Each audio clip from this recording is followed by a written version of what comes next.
I vote we fly up to the Great Plateau. Get in a little skiing. And falling and freezing? No thanks. We're 100 million years in the future. Somebody close their eyes and pick a place. How about this weird continent that used to be South America? Maybe there's some kind of fuzzy-wuzzy Lamosaurus there. I so don't care where we're going, as long as we get out of this 24/7 sauna world. Perhaps we have exhausted the Bengal Swamp's potential as a site for human colonization. I don't know. Bring enough bug spray and this place isn't so bad. That's because you spent most of this trip cooped up inside the Time Flyer. Humidity makes my hair frizz, okay? Can we please return to our mission? I'll soon have to report to my father where we plan to explore next. Whoa! The infrared sensors are off the charts. Check out the heat bloom. And it's not far from our present location. What could be causing a heat source that size? Whatever it is, it could be an energy source that'll sustain a human civilization. I concur. We should investigate. Activating low-altitude hover mode. We will obtain more accurate temperature readings closer to the ground.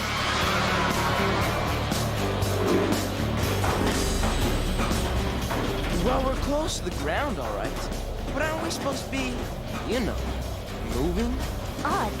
There seems to be some kind of strange force holding us down.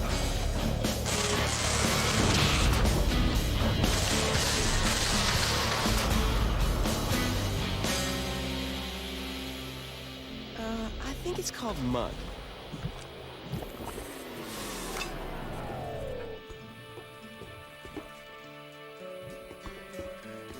On the upside, I think you've just shorted out the ship's entire power grid. I did not. I only shorted out most of it. Besides, how was I supposed to anticipate that the relative weight of the Time Flyer, combined with the density of the liquefied soil, would... Get us stuck in the mud?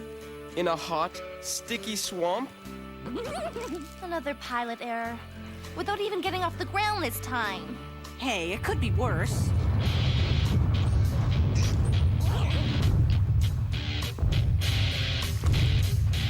And it is!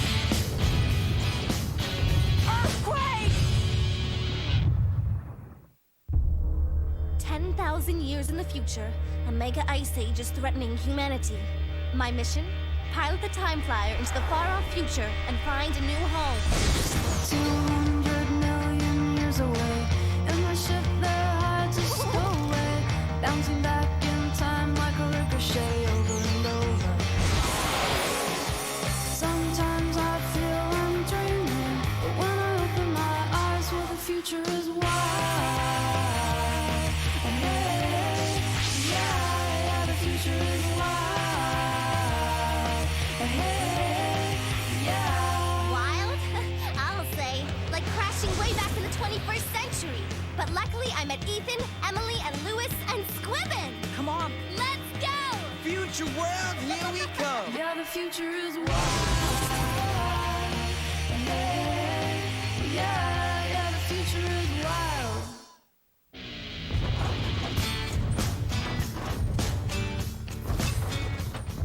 Got enough power to operate the info station?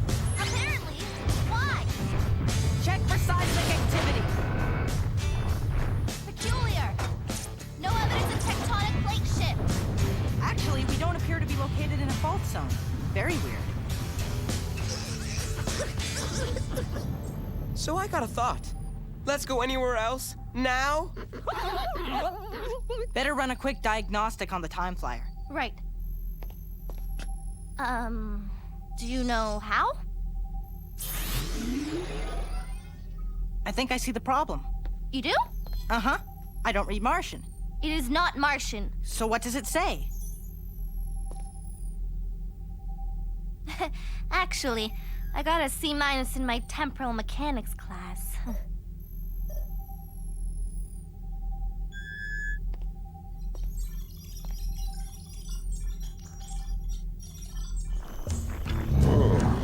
How much farther, Max?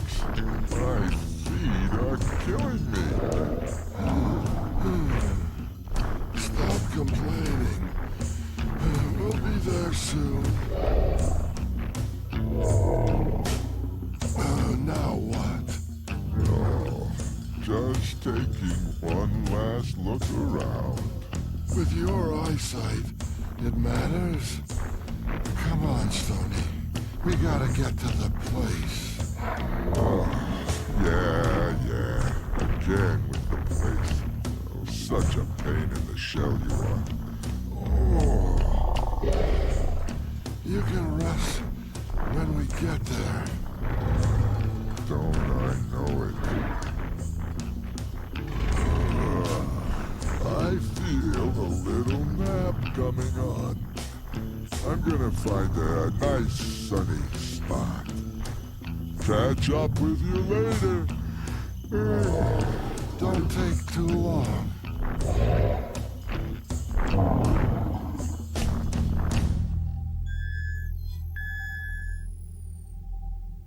How am I going to explain this to my father? How about we discovered this incredible source of heat, but we couldn't check it because you broke the time flyer again?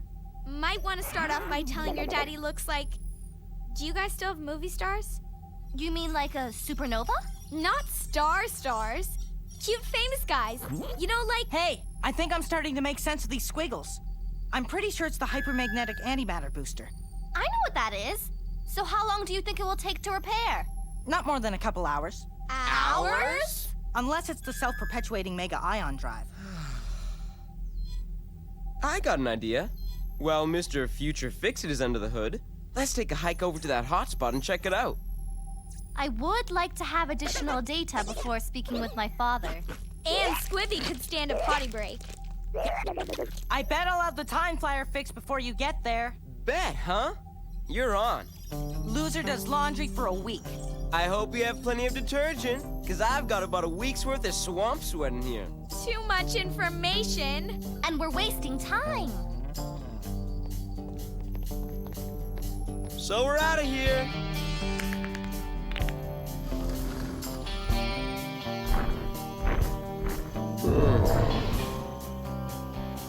Oh, that looks like a nice sunny rock. I'll catch a few winks and be on my way. If I recalibrate the hyperspeed inhibitor, that should trigger the... Launch sequence commencing. Oh yeah, I'm good! Ah! Another earthquake! Ah!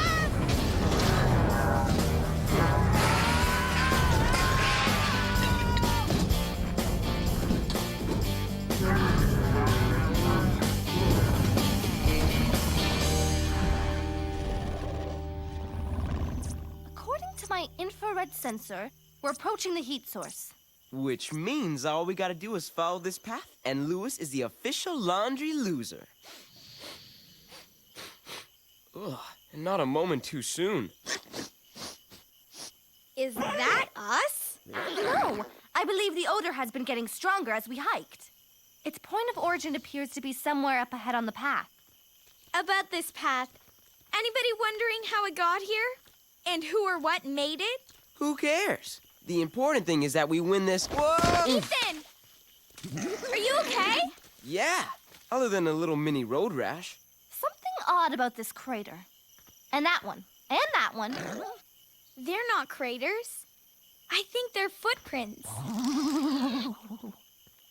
Interesting theory. Though the width and depth would suggest a creature the size of a...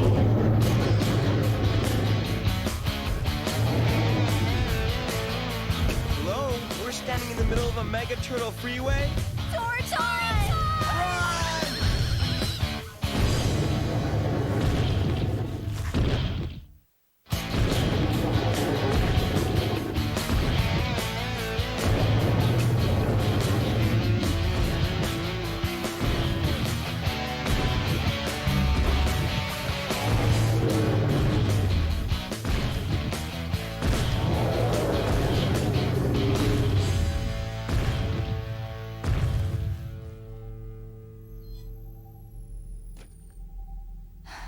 No more tremors. Time to get out of here. Alternating thrusters. Anytime now. Trying to win a bet. Let's go! What, is there a parking brake on this thing or something? Whoa! Huh? I don't remember seeing any trees here. especially trees with toenails.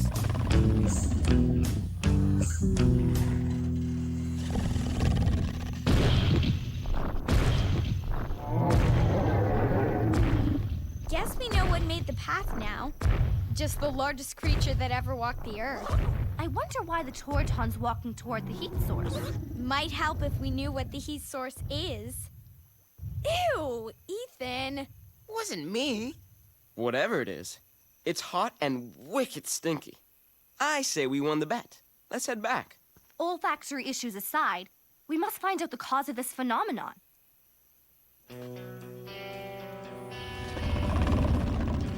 A fully grown Toraton can reach a height of 7 meters and weigh 24 times more than an elephant. Just my luck. I've been pinned by a futuristic sumo wrestler.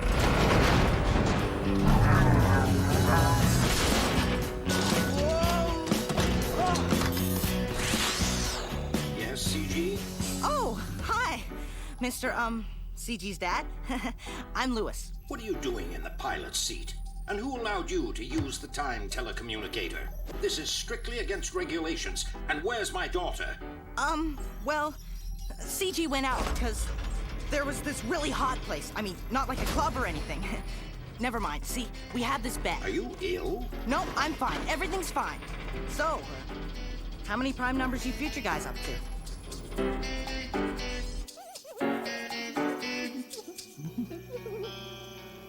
You.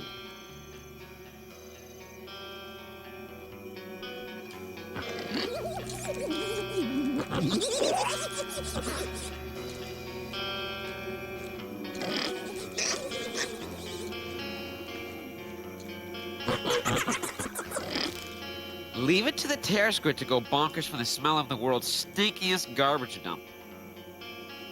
It's not a dump. It's obviously a Toraton Graveyard. Poor things.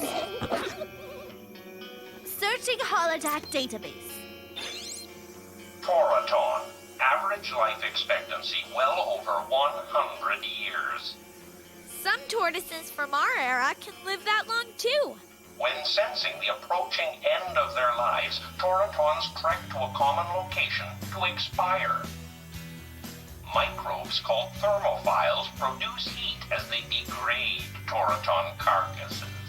Considering the massive size of these decaying creatures, it's no wonder my infrared scanner picked up a heat bloom. We're in a giant compost pile. Fascinating.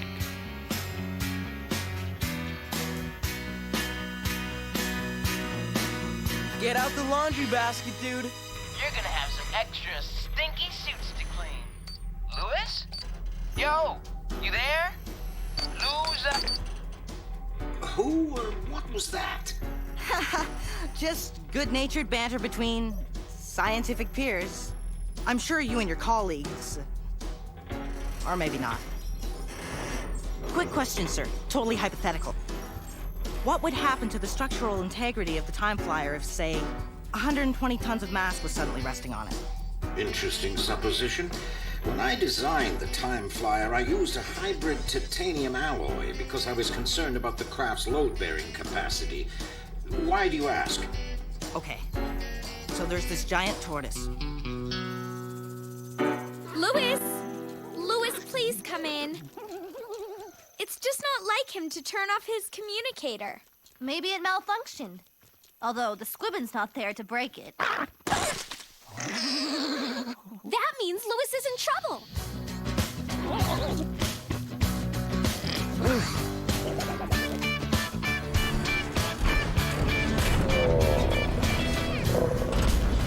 I've discussed your unique conundrum with my engineering staff, Lewis. Great. I can use all the futuristic brainpower you got. What do I do?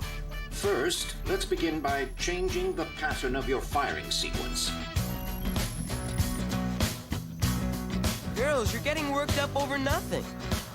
Lewis is fine. I'm sure it's just a giant tortoise trying to hatch him. Lewis!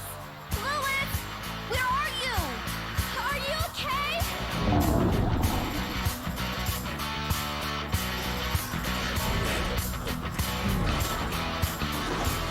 Sorry, sir. Still stuck. There must be some way to dislodge the craft from beneath this beast. Initiate the lateral accelerator.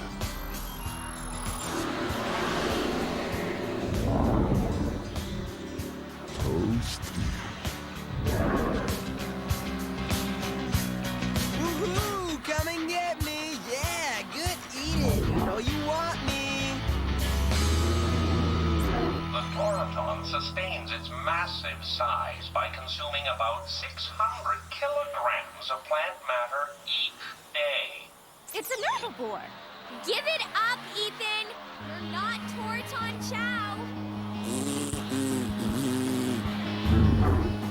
And I could use some help. Busy! Hey! Come on! Follow me! This... Ow!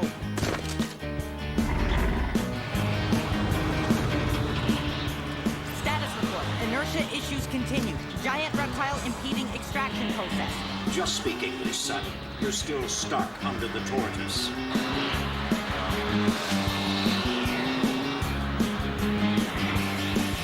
Yum, yum! Look at all the delicious slimy leaves. Mmm.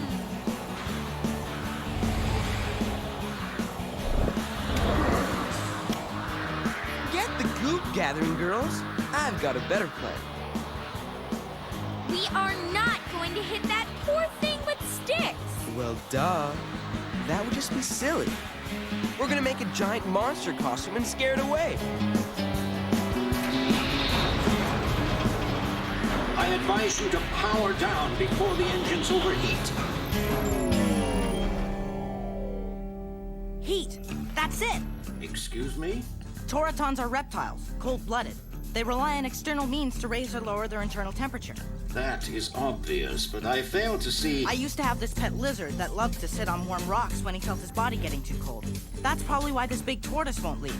We've been turning the Time Flyer into the warmest rock in the Bengal swamp. Plausible theory. So all we have to do now is figure out a way to turn the Time Flyer into a giant chill pill before it gets turned into a Toraton whoopee cushion. I actually think I understood that. So how do we cool this thing off super fast? Pay close attention while I brief you on commencing emergency hypercooling procedures. Step 1. Ventilate the internal fusion combustor. Okay. You guys ready to get scary? The only thing scary is that you think this is a good idea. Just start waving your sticks and making noise.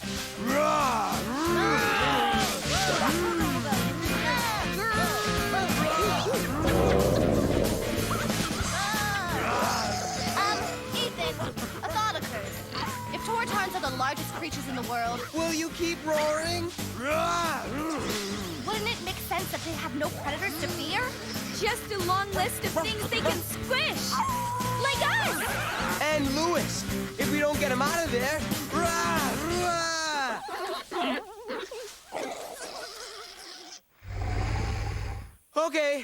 Okay, new plan. Stop roaring.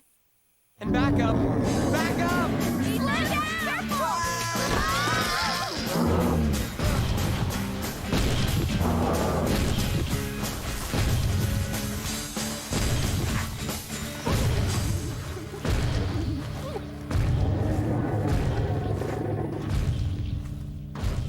Yeah, that's right, big boy. Keep moving. You don't want the Ethan source all up in your face.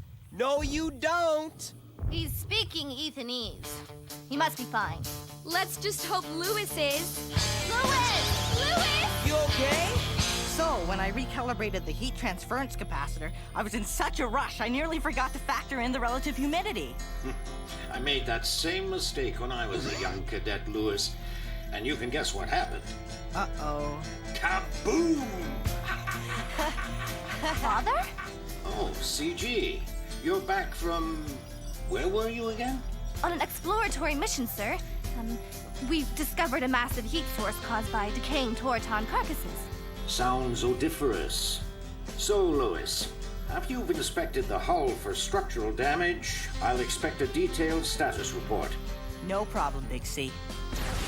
Big C? School nickname. Stick a bunch of nutty physicists in a biosphere for 6 months and... Well, I'm sure you've heard the stories. Funny guy. Funny guy?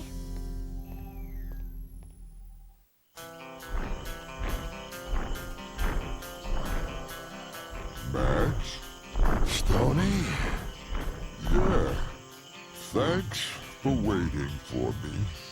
But the truth of the matter is, I'm having second thoughts about this graveyard thing. I found this nice warm rock, and all of a sudden these weird creatures show up and start dancing around, and I got to thinking, life is interesting. Why not stick around a little longer? Dumb bet. How's that laundry coming, loser? It's finished, okay? All aboard! Launch sequence commencing!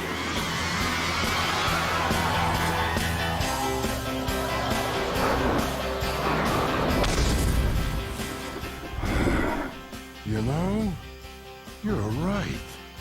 There's still a lot of crazy stuff to see in this old world.